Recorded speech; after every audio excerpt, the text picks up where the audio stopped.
Сегодня на самом деле в украинском обществе есть понимание, что на территории Крыма должна быть национально-территориальная автономия.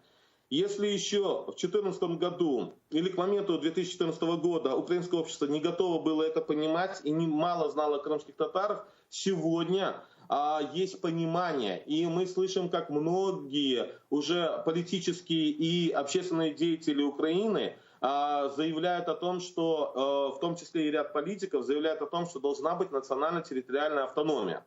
То есть этот процесс, это, скажем, такой общественной адвокации. Второе направление, конечно же, очень важно, чтобы, когда мы говорим о конституционном подходе, очень важно, чтобы состав Верховной Рады, а это конституционное большинство, это порядка 300 депутатов, то есть 2/3 от состава парламента, были готовы проголосовать и, соответственно, за эти изменения. Поэтому моя позиция, что нам нужно этим депутатам разъяснять в первую очередь с позиции сохранения независимости украинского государства. То, что нужно изменить 10-й раздел Конституции и не давать предпосылки для федерализации украинского государства. И второе, конечно же, разъяснять, кто такие коренные народы, потому что сегодня ни в экспертной среде в Украине, ни в политической среде нет понимания толком в соответствии с международным правом, кто такие, вообще терминология и коренные народы. Поэтому это огромный объем работы. Ну и, соответственно, это политическая воля.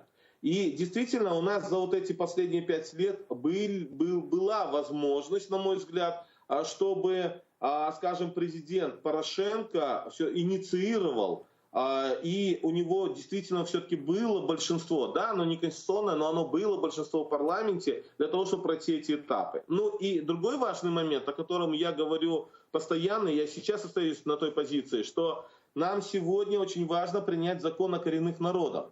Для принятия этого закона достаточно 226 голосов. И в этом парламенте эти 226 голосов на самом деле есть или были. И мы как раз таки, приняв этот закон, урегулировали бы ряд вопросов. И, соответственно, большее понимание пошло бы уже к следующему этапу. Это принятие законов, которые будут вносить изменения в саму Конституцию. И сам, на самом деле, закон о коренных народах, он мог бы урегулировать ряд вопросов. Потому что любая конституционная норма, она дает определенные принципы, показывает, концептуальные. А непосредственно разрешение проблем – это принятие законов. И даже если мы внесем в 10-й раздел Конституции изменения, и я надеюсь, это будет, мы этого добьемся, в любом случае нужен будет закон о коренных народах, нужно будет вносить изменения в ряд законов и в закон о выборах, потому что здесь речь идет о том, что крымские татары должны иметь свое представительство в законодательном органе Украины. И оно не должно, потому что крымские татары, как коренной народ, не могут быть субъектами политического процесса и не могут быть, скажем, разменной монетой среди политических партий, в зависимости от того, дадим мы голоса или не дадим. Что, в принципе, происходило на протяжении вот этих 20 лет в Украине. Эскендер Ара, у нас буквально 3 минуты осталось. И последний вопрос, если можно вкратце. Что даст и как поможет национально-территориальная автономия крымских татар в вопросе деоккупации Крыма? Вы об этом не раз заявляли. Что это дает? Первое. Мы построим модель и, соответственно, покажем жителям Крыма, какой будет Крым и что будут защищены права не только коренного крымско-татарского народа, но и представителей других народов. Для того, чтобы они не боялись, что после того, как будет автономная республика Крым именно как национально-территориальная, что их права будут ущемлены. Во-вторых, мы таким образом даем посыл нашим соотечественникам, что будущее крымских татар, когда мы сможем реализовать свои коллективные права и политические, именно связано с Украиной. И в Украине сегодня предприняты определенные серьезные действия, именно на законодательном уровне.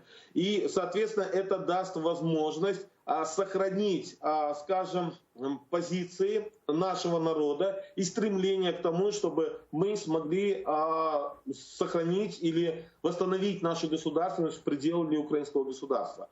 Ну и другой важный фактор – это, конечно же, уже обеспечение и полная легализация наших представительных институтов, таких как Курултай, Меджлис, для того, чтобы они более активно могли работать в правовом поле Украины и непосредственно уже на международном уровне. И вот эти все, то есть у нас появляется субъектность, и таким образом мы можем больше влиять на процессы на международном уровне и в том числе усиление санкционной политики в отношении Российской Федерации.